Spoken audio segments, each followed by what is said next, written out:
Hello and welcome students. Today's our first topic is limitation of concept of oxidation number. Means oxidation number concept के क्या limitations है. So the first limitation is the main limitation of oxidation number is that oxidation number cannot be assigned a particular species. Okay, किसी particular species के लिए हम oxidation number को assign नहीं कर सकते.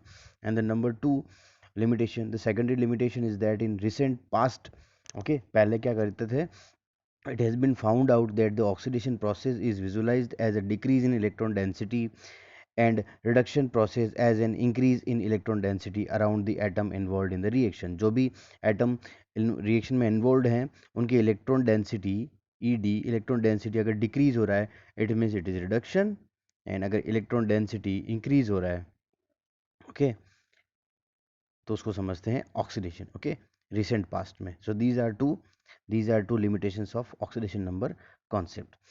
After this, now we are going to study the redox reaction and the electrode process. पूरा electrode process क्या है उसको हम study करेंगे. So firstly look at this diagram.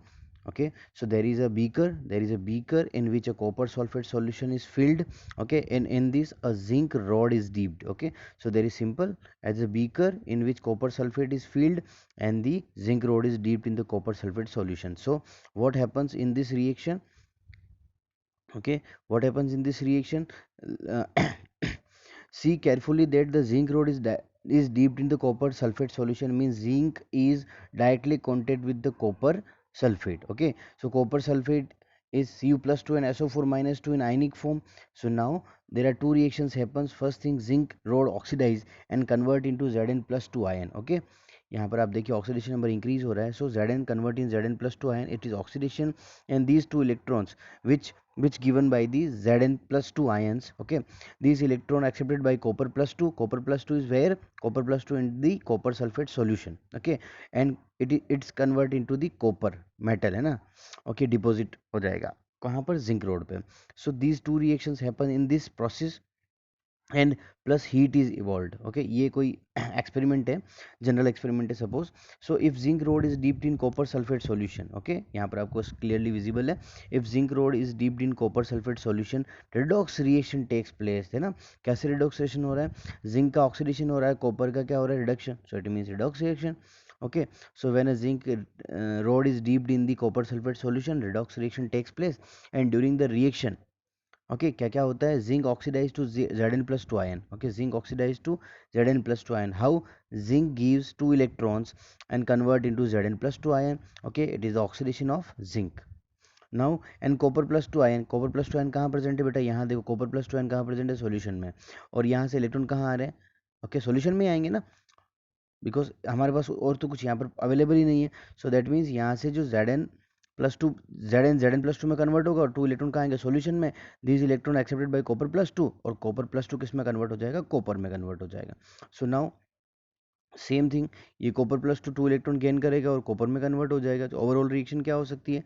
Zn convert into Zn plus 2 electron, और copper plus 2 accept this 2 electrons and convert into Cu. तो overall reaction हम निकालेंगे यहाँ पर. तो 2 इलेक्ट्रॉन कैंसिल, जैसे हमने पढ़ा था किसमें? ऑक्सीडेशन नंबर मेथड और आयन इलेक्ट्रॉन मेथड में. ओके, ये तो आयन इलेक्ट्रॉन मेथड में रहेगा बिकॉज यहाँ पर इलेक्ट्रॉन्स हैं, तो इलेक्ट्रॉन कैंसिल. तो यहाँ हो जाएगा Zn प्लस Cu प्लस 2, और प्रोडक्ट साइड में कॉपर और Zn प्लस 2. यहाँ से आप देख सकते हो that is oxidation. Copper plus 2 copper में कन्वर्ट हो रहा है, रिडक्शन, और Zn plus 2 is converting into Zn plus 2, it is oxidation. So there are two reactions take place, so that's why it is a redox reaction. Okay, और plus बहुत सारी यहाँ पर क्या हो गई बेटा? हीट इवॉल्व हो गई. ठीक है, हीट इवॉल्व हो गई. तब साइंटिस्ट के माइंड में आया होगा इस हीट को यूटिलाइज करते हैं. ओके, और यूटिलाइज करके हम इलेक्ट्रिसिटी जनरेट करते हैं. अभी एक्चुअली हो क्या रहा था?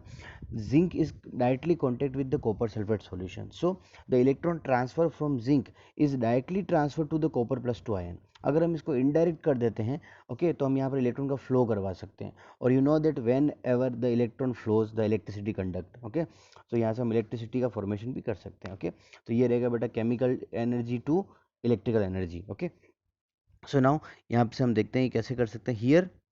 Here what? Here direct transfer of electron. कैसे समझा दिया मैंने आपको? जिंक रोड से डायरेक्ट इलेक्ट्रॉन कहाँ आ रहे थे? कॉपर सल्फेट में आ रहे थे, इसको बोलते direct transfer. So here direct transfer of electron from zinc rod to copper plus 2 ion solution takes place, and also heat is evolve during the reaction. Okay, so now we have to modify this experiment in that way that for some redox reaction, sorry, same that for same redox reaction transfer of electrons takes place indirectly. मैंने यहाँ पर देखो, अब circle भी क्या हुआ, indirectly हमको क्या करवाना है, इलेक्ट्रॉन का फ्लो करवाना है। अब कैसे करवा सकते हैं, यहाँ पर हम डायग्राम देख लेते हैं। That is the diagram of Daniell cell और गैल्वेनिक सेल भी बोलते हैं इसको। ठीक है, यहाँ पर कि देखो आपके पास क्लियर होगा, ये आपके पास एक पोर्ट है, एक बीकर है और ये सेकंड बीकर। अब की बार हमने क्या किया, नेक्स्ट टाइम, लास्ट टाइम क्या था, सिंगल बीकर में ही रोड डीप थी। ओके, दिस टाइम हमने क्या किया है, there is a separate beaker, okay, in which the first beaker in which the ZnSO4 is filled and in second beaker copper sulfate is filled। हमने zinc, ये वाली जो rod है ना बेटा, ये जिंक है और ये कॉपर सल्फेट सॉल्यूशन है। लास्ट टाइम में कॉपर सल्फेट में जिंक डीप था, अभी हमने इनको सेपरेट कर दिया है। ओके, बिकॉज हमको डायरेक्ट ट्रांसफर नहीं कराना है, हमको इनडायरेक्ट ट्रांसफर कराना है, इसलिए इनको दोनों को सेपरेट करना पड़ेगा। सेपरेट किसको, zinc rod and the copper sulphate solution. Okay, so this is the zinc rod, this is the zinc rod, this is the zinc sulfate solution, this is the copper rod and this is the copper sulfate solution। Okay, and now this time we connected these two electrodes or these two rod by the metallic wire, because हमको electron का क्या कराना है, electron का हमें indirect flow करवाना। So that's why these electrodes are connected by the metallic wire. So electron इस metallic wire के थ्रू होकर के एक दूसरे सॉल्यूशन में जाएंगे। पिछली बार डायरेक्ट में जा रहे थे, अभी क्या होगा, यहाँ से सपोज जिंक से इलेक्ट्रॉन रिलीज होंगे तो वो वायर के थ्रू होकर के कॉपर में जाएंगे, तो इनडायरेक्टली जा रहे हैं, नॉट डायरेक्टली। ओके, ओके, यहाँ पर हो गया ये चीज़। देन जिंक जो है बेटा, जिंक यहाँ पर एज ए एनोड वर्क करेगा और नेगेटिव होगा। ओके, और जो आपका कॉपर है बेटा, वो कैथोड वर्क करेगा और वो पॉजिटिव होगा।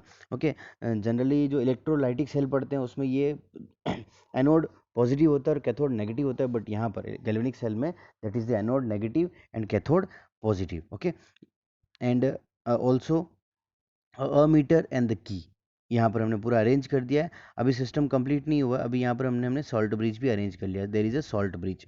ओके, सॉल्ट ब्रिज क्या होता है, सॉल्ट ब्रिज के अंदर, salt bridge is a inverted U tube, inverted U tube. Okay, inverted मतलब उल्टी लगा रखी है, इन्वर्टेड यू ट्यूब, और जिसमें KCl in agar agar solution filled है, जेली फॉर्म में फील्ड है, और this solution is inert solution. Okay, ये सॉल्यूशन से जिंक सल्फेट और कॉपर सल्फेट से रिएक्शन नहीं करेगा। Okay, it is inert. Okay, इसका क्या काम रहेगा, the function of the salt bridge we will discuss in the next topic. So now ये पूरा सेटअप क्लियर है आपको, construction part. There are two beaker, एक में जिंक सल्फेट, एक में कॉपर सल्फेट, एक में जिंक रोड, एक में copper rod. These two rods are connected by the electric wire. और किस लिए कर रहे हैं, due for the passing of electron indirectly from zinc to the copper by metallic wire, and then there is a salt bridge placed between two solutions to connect these two solutions, जिससे electrical जो circuit है बेटा वो क्या हो जाएगा, complete हो जाएगा। So that is our Daniell cell, that is our electrochemical cell, that is our galvanic cell। okay, यहाँ पर, और it is very important, it is very important that left side में बेटा कौन है, एनोड है, लेफ्ट साइड में anode है और एनोड ऑलवेज नेगेटिव है यहाँ पर। ओके, और एनोड पे क्या हो रहा है बेटा, Zn जो है ना वो Zn कन्वर्ट हो रहा है Zn+2 में, इट मीन्स ऑक्सीडेशन हो रहा है। So we can say loan, LOAN, yes, okay, LOAN, left side oxidation, it is anode and it is negative charge। so it is a trick to remember that which electrode is anode and which electrode is cathode in this cell, LON। okay, now I am reading this. This is required to separation of zinc metal from the copper sulfate. If we are going to pass the electrons indirectly from zinc to copper, so we have to separate this। okay, zinc strip dipped in ZnSO4 solution act as anode. Who is anode? Zinc। Copper strip dipped in copper sulfate solution or act as cathode। clear है सबको? So now I am again writing here, anode electrode is zinc and cathode electrode is copper। Now reaction takes place in either of these beaker, दोनों ही beaker में reaction होगी। Okay, एक में oxidation होगा, एक में रिडक्शन होगा। ओके, यहाँ पर तो अभी जिंक Zn+2 में कन्वर्ट हो रहा है, कॉपर+2 कॉपर में कन्वर्ट हो रहा है। सॉल्ट ब्रिज का क्या फंक्शन है, सॉल्ट ब्रिज क्या करता है, salt bridge is a inverted U shape tube in which KCl और, ये ऑफ नहीं है बेटा, और है। ओके, ये दिस इज और, we have option, we can take KCl or we can take NH4NO3 ammonium nitrate is filled. These are inert and these are usually solidified by boiling with agar agar. इस solution को हम agar agar के साथ में क्या करेंगे, boil करेंगे and later cooling to a jelly like substance. So it is very mandatory that this solution should be in jelly like form, not in like very dilute form. Jelly like में मतलब concentrate होना चाहिए, that's why ये mix नहीं होगा. Okay. So use of salt bridge simple है. Salt bridge क्या है, यू शेप ट्यूब है जो कि दोनों सॉल्यूशन को कनेक्टेड रखती है. और उसमें क्या होता है, उसमें होता है बेटा आपका KCl या अमोनियम नाइट्रेट, है ना, विच इज बॉइल्ड विथ अगर अगर and in the jelly form. Okay, now use of salt bridge. First use is it provide electric contact between two solutions. Okay, you can easily see that there are two solutions, zinc sulfate and copper sulfate. वो connected नहीं है, तो salt bridge हम उसको attach करके दोनों को connect कर लेंगे, इलेक्ट्रिकली कनेक्ट कर लेंगे, ताकि उनमें आयंस का मूवमेंट होगा. ओके, मतलब इलेक्ट्रिसिटी का मूवमेंट होगा. It completed the circuit. And the third one is maintain the neutrality of both solutions. दोनों सॉल्यूशन की न्यूट्रलिटी मेंटेन करने के लिए सॉल्ट ब्रिज को हम यूज़ करते हैं. अगर न्यूट्रलिटी मेंटेन नहीं होगी ना, तो देन सेल की जो वर्किंग है वो स्टॉप हो जाएगी, इलेक्ट्रिसिटी का फ्लो स्टॉप हो जाएगा. Now zinc and copper rods are connected by a metallic wire, आपको पता ही है. For indirect transfer of electron from zinc electrode to copper electrode with the provision of for an ammeter and a switch. यहाँ पर ammeter और switch लगा हुआ है. और ये जो पूरा सिस्टम बनाया हमने, ये जो पूरा डायग्राम बनाया, that is the Daniell cell. When switch is off, no reaction takes place, no current flow. When switch is on, ध्यान रखना अब रिएक्शन होना स्टार्ट हो जाएगी. So reaction takes place on anode and the cathode. तो आपको ये तो क्लियर है. वैसे भी एनोड पे क्या होगा, ऑक्सीडेशन, तो zinc convert into Zn+2 and 2 electron given. And cathode, this 2 electron accepted by the copper +2 ion, क्योंकि यहाँ पर कॉपर सल्फेट सॉल्यूशन है. Copper sulphate means copper +2 present है. This copper +2 accept 2 electrons and convert into copper metal, यानी copper deposited as copper on the copper rod. ये आपकी copper rod है. और सॉल्यूशन में से कॉपर Cu+2 जो था बेटा, Cu+2 वो कॉपर में कन्वर्ट होके यहाँ पर आकर के डिपॉजिट हो जाएगा. सो व्हेन, जब इसको आउट करोगे इस रोड को, then it will be thicker than the that time when you dip into the solution. जब उसको सॉल्यूशन में डीप किया था, उसके कंपैरिजन में ये थिक हो जाएगी, मोटी हो जाएगी. ओके, सो ओवरऑल रिएक्शन आपको बताई दी ऑलरेडी. ऑब्जर्वेशंस क्या रहेंगे, the transfer of electron from zinc to copper +2. तो सिंपल है. जिंक, देखो बेटा, जिंक क्या है, एनोड है. एनोड पे क्या होता है, ऑक्सीडेशन. ऑक्सीडेशन होगा मीन्स 2 इलेक्ट्रॉन रिलीज हो रहे हैं. तो दीज 2 इलेक्ट्रॉन्स कौन रिलीज कर रहा है, जिंक रिलीज कर रहा है. किसको दे रहा है, कॉपर को दे रहा है. So that's why we can say that transfer of electron from zinc to the copper +2 ions. Okay, how much electrons, 2 electrons. The direction of electricity is opposite to the flow of electricity. Sorry, yeah, mistake है, that is electrons, flow of electrons, that is electrons. The direction of electricity is opposite to the flow of electrons. So electricity flows from one solution to other solution. Okay, by the migration of ions through the salt bridge. जो salt bridge हमने connected किया है, उसमें क्या होगा, ions का movement होगा. और इलेक्ट्रॉन के फ्लो के ऑपोजिट फ्लो में या ऑपोजिट डायरेक्शन में क्या होगा, इलेक्ट्रिसिटी का फ्लो होगा by the migration of ions due to the salt bridge. Clear है सबको यहाँ पर, बस और कुछ नहीं था. डेनियल सेल में यही पूरा कंस्ट्रक्शन है. और इलेक्ट्रॉन्स का फ्लो हो रहा है बाई द ऑक्सीडेशन, और it is a redox reaction by the oxidation and the reduction reaction.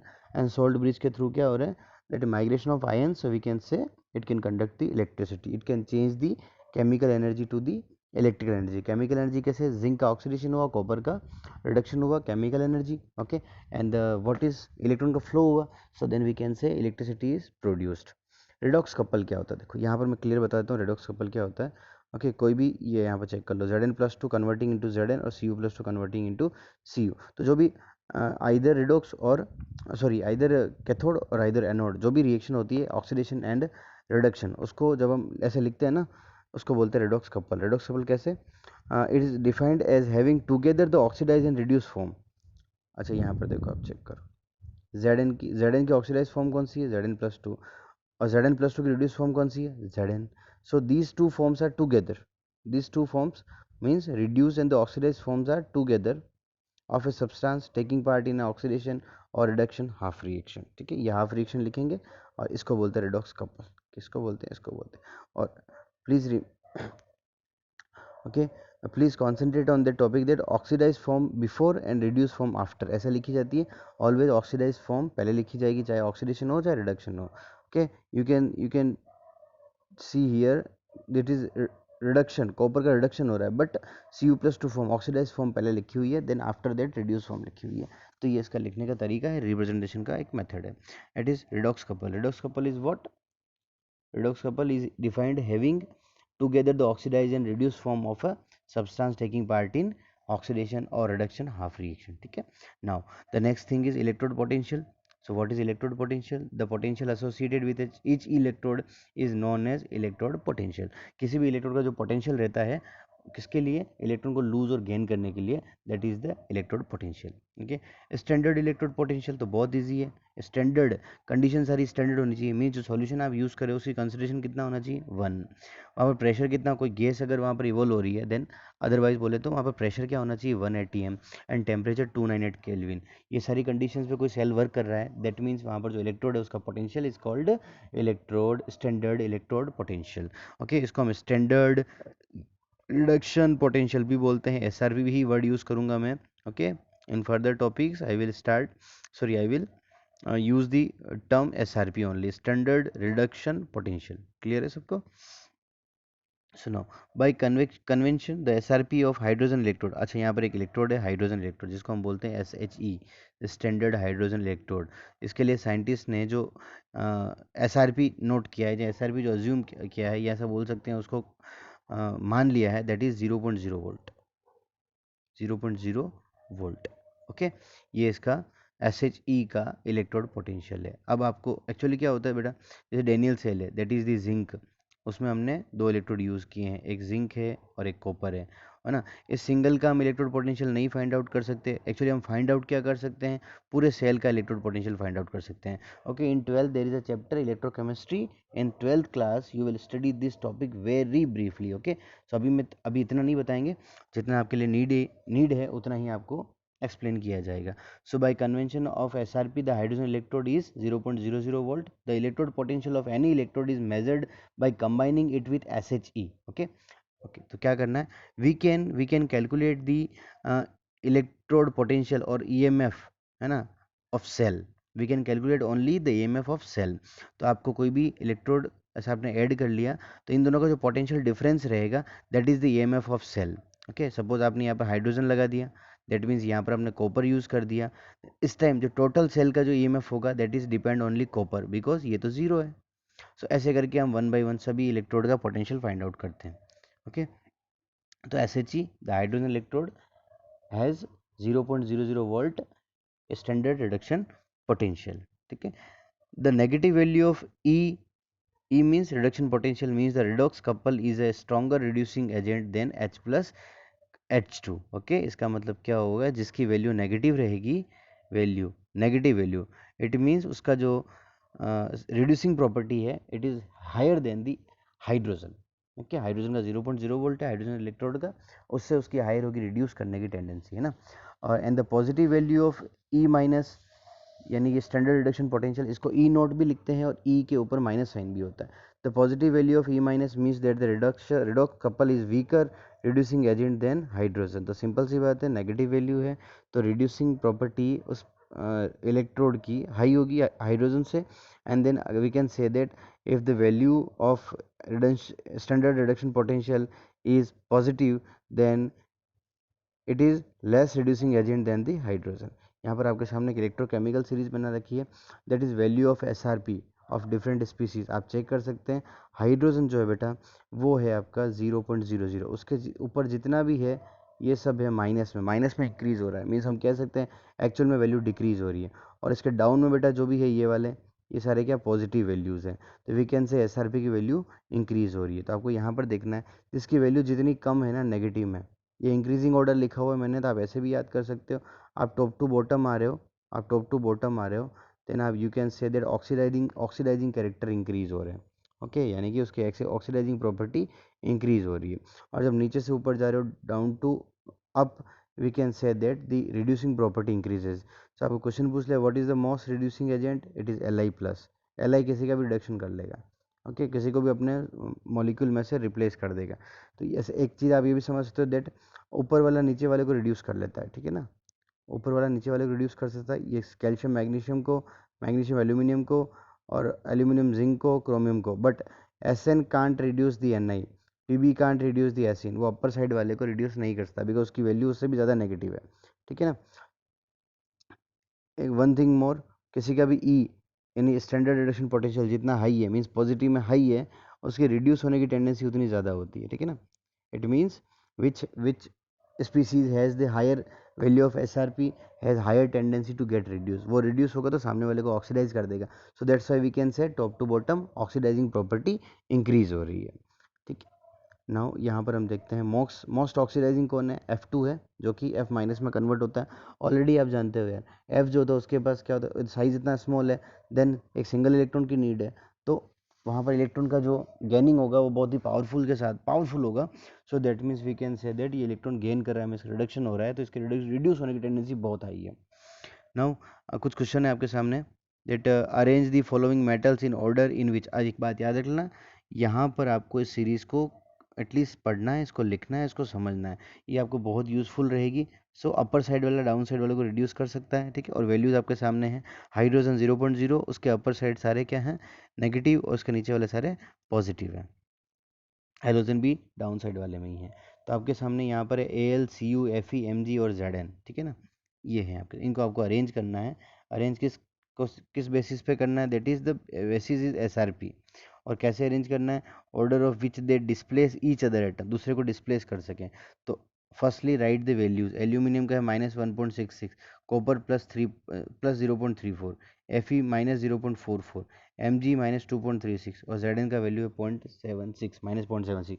You can check again from the series, मैंने आपके सामने ऑलरेडी सीरीज लिखा हुआ है। So higher SRP means higher tendency to get reduce, और lower SRP means higher tendency to get oxidise. तो simple सी बात है, जिसकी वैल्यू माइनस में ज़्यादा होगी ना, वो दूसरे वाले को रिड्यूस कर देगा। तो चेक करो यहाँ पर सबसे ज़्यादा माइनस में कौन है, यहाँ पर माइनस में है सबसे ज़्यादा Mg। तो Mg can reduce aluminium, aluminium can reduce zinc, zinc can reduce Fe can reduce copper, और कॉपर तो पॉजिटिव में, तो उसकी तो ऑक्सीडाइजिंग प्रॉपर्टी हाई है, रिड्यूसिंग प्रॉपर्टी तो मैग्नीशियम की हाई है। ओके, सिंपल सी बात है, जिसका नेगेटिव में वैल्यू हायर है ना, दैट मीन्स, और वी कैन से ऑल्सो जिसका SRP की वैल्यू हाई है उसका रिड्यूस होने का टेंडेंसी हाई रहेगा। मीन्स यहाँ पर SRP की वैल्यू सबसे हाई किसकी है, कॉपर की 0.034, इट मीन्स इसका रिड्यूस होने का टेंडेंसी मैक्सिमम है, तो सबसे ज़्यादा रिड्यूस यही होगा, इट मीन्स ये किसी और को रिड्यूस नहीं करेगा। नेक्स्ट क्वेश्चन है, chlorine is used to purify drinking water, excess of chlorine is harmful, okay, you all know that the excess of chlorine is removed by treating with SO2, इस reaction को आपको balance करना है, ठीक है। उसके बाद में क्वेश्चन है, using the SRV predict this reaction is feasible और नॉट, कोई इक्वेशन है आपके सामने, वो फिजिबल है या नहीं है। तो फर्स्ट चेक करते हैं हम Cl2 वाला, देखो यहाँ पर चेक करना, Cl2 रिएक्शन क्या होगी, Cl2 plus SO2 plus H2O, Cl minus plus SO4 -2, यहाँ से चेक करो Cl क्या है, जीरो, जीरो जाकर किस में कन्वर्ट हो, -1 में, तो ये बेटा ये क्या हो गया, रिडक्शन हो गया। और यहाँ पे S को चेक करो, अब S +4 है, वो +6 में कन्वर्ट हो रहा है, तो ऑक्सीडेशन हो गया। तो we can balance this equation by the ion electron method, आप खुद से कर सकते हो, बट ये एग्जाम्पल मैं आपको और एक्सप्लेन कर देता हूँ। So firstly identify that who is oxidant and who is reductant, किसका ऑक्सीडेशन नंबर इंक्रीज हो रहा है, किसका डिक्रीज हो रहा है, हमने आइडेंटिफाई कर लिया। नाउ ऑक्सीडेशन हाफ रिएक्शन, दोनों रिएक्शंस को आप डिवाइड कर लीजिए into the oxidation half reaction and reduction half reaction. तो ऑक्सीडेशन किसका हो रहा है, सल्फर का, तो सल्फर +4 कन्वर्टिंग इनटू +4। नाउ अब चेक करिए आप, एक्सेप्ट हाइड्रोजन एंड ऑक्सीजन, दूसरा जो एटम है उसको बैलेंस करिए, तो एस इज बैलेंस्ड, इस साइड भी 1, इस साइड भी 1, क्लियर है। अब ऑक्सीजन बैलेंस करिए, this side 2 oxygen, this side 4 oxygen, तो यहाँ पर हम क्या करेंगे, 2s2 ऐड कर देंगे। ओके, तो हमने 2s2 ऐड कर दिया, तो ऑक्सीजन बैलेंस हो गया, बट हाइड्रोजन का नंबर इंक्रीज हो गया, दिस इज 2h2। ओके, अब यहाँ पर चार्ज बैलेंस करेंगे, उसके पहले हाइड्रोजन बैलेंस कर लेंगे ना। हाइड्रोजन बैलेंस करना मीन्स कितना हाइड्रोजन, यहाँ पर तो 0, यहाँ पर 4 हाइड्रोजन है, तो इस साइड 4H+ ऐड कर दिया। अभी चार्ज बैलेंस करेंगे, ठीक है ना, अभी चार्ज बैलेंस करेंगे, यहाँ पर चार्ज 0, यहाँ पर 0, यहाँ पर -2, यहाँ पर +4, तो +4 -2 कितना हो गया, -2, सॉरी +2 हो गया। +2 को अब इस साइड कितना है बेटा, 0, इधर भी 0 करना पड़ेगा, सो -2 रिक्वायर्ड है, यानी कि 2 इलेक्ट्रॉन हम यहाँ पर ऐड कर देंगे। क्लियर है सबको, कुछ भी डाउट हो आप उस पर्टिकुलर क्वेश्चंस को आप मुझे सेंड कर सकते हो, मैं आपको उसका आंसर प्रोवाइड करा दूंगा। Reduction half reaction, second reaction जो है बेटा, वो रिएक्शन क्या है, Cl2 converting into Cl minus, यानी 0 to -1, 0 to -1 हो रहा है, रिडक्शन हो रहा है। तो Cl बैलेंस करो, यहाँ पर Cl2 है, और Cl को 2 करने के लिए इधर भी 2 से मल्टीप्लाई कर लिया। ऑक्सीजन हाइड्रोजन है ही नहीं, सो that's Y balance, charge balance करना है, 0 चार्ज है, यहाँ पर कितना चार्ज है, -2 चार्ज है, मीन्स इस साइड भी +2 इलेक्ट्रॉन कर लेते हैं अपन, ठीक है। तो दिस इज दी +2 इलेक्ट्रॉन। अभी चेक करते हैं नंबर ऑफ इलेक्ट्रॉन सेम ही है नहीं है। फर्स्ट वाला केस चेक करो, SO2 2s2 SO4 -4s + 2 electron, इसमें भी 2 इलेक्ट्रॉन, कैंसिल कैंसिल। बाकी एज इट इज आप इक्वेशन को लिख दीजिए, आपकी बैलेंस केमिकल इक्वेशन बन गई, ठीक है। यही क्वेश्चन था और कुछ नहीं, लैंग्वेज फॉर्म में क्वेश्चन गिवन था, उसको हमने इक्वेशन फॉर्म में सॉल्व कर दिया। आपको चेक करना है कुछ रिएक्शंस गिवन है वो फिजिबल है कि नहीं, फिजिबल मीन्स वो रिएक्शन पॉसिबल है या नहीं है, ठीक है। तो फर्स्ट आपके सामने ऑप्शन है Fe+3 रिएक्ट विद I-, ये रिएक्शन फिजिबल है या नहीं है। ओके, चेक करते हैं। तो टोटल रिएक्शन क्या बनेगी, Fe+3 + 2I- converting into 2Fe+ + I2। अभी कैसे हुआ समझे, बैलेंस किया हमने, ये I कन्वर्ट होगा I2 में, मीन्स यहाँ पर 2 की रिक्वायरमेंट होगी, तो 2I- हो गया, और Fe+3 कन्वर्ट हो गया Fe+2 में, तो Fe तो आपका बैलेंस है। ऑक्सीडेशन हाफ रिएक्शन, ऑक्सीडेशन और रिडक्शन हाफ रिएक्शन लिख दिया हमने, 2I- I2 + 2 इलेक्ट्रॉन और Fe+3 प्लस इलेक्ट्रॉन और कन्वर्टिंग इनटू Fe+3। बट यहाँ पर एक प्रॉब्लम है, इधर there is only 1 electron, there are 2 electron, so we have to multiply this equation by 2 to make this electrons 2। Okay, so now हमने इसको multiply किया, multiply करने के बाद में दिस कन्वर्टिंग इनटू 2Fe+3, ये हो गया 2 इलेक्ट्रॉन, और वो हो गया Fe+2 का 2Fe+2, तो ये 2 इलेक्ट्रॉन कैंसिल।